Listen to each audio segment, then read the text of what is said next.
The center was gone, the Roundup was in flames, and Union Jack was nearly consumed as well. I knew that when we had renovated Crossroads Market, we had erected a firewall between the store and the rest of the block, but I wasn't sure if it would stop this kind of a fire. We appealed to the firemen, and they accompanied us inside the store to get the cats out, but nothing else. Then we stood out in the street behind the fire trucks, spraying lakes of water onto the fire, and even in the early morning darkness, it was clear that nothing was salvageable. The media presence was crushing.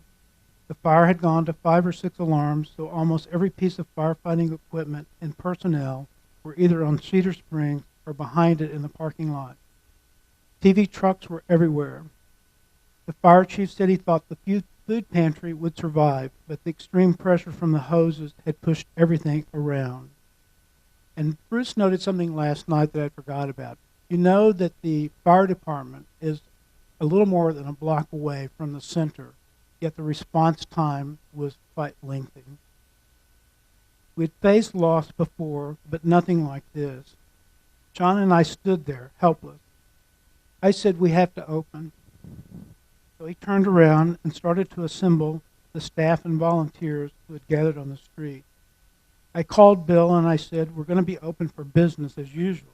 And ever the practical one, Bill said, "What kind of services can we offer? You can't just have people show up and not be able to serve them." So John and I listed what services we thought we could cobble together to prove we were resilient and be open with credibility. It wasn't much: the food bank and HIV testing and counseling. We had no phones, no equipment, and no home. About that time, Jess Gilbert, owner of the Bronx restaurant, showed up and said, "At the vacant building down the street, here are the keys. Use it till you figure out what you can do." I tried to answer the media's questions, and I said, "We're going to open at 10 a.m. for business as usual. AIDS doesn't stop for a fire, and we won't either. But how long we stay in business will be up to the community." And as dawn approached, we had no indication of what was about to come. The morning news shows were full of the images of the fire, and my comment about being open and AIDS not stopping was rebroadcast again and again. No one said we were crazy, but we were. Bill's question about services resonated in my head, and I told John, "For God's sake, make it look like we're doing something."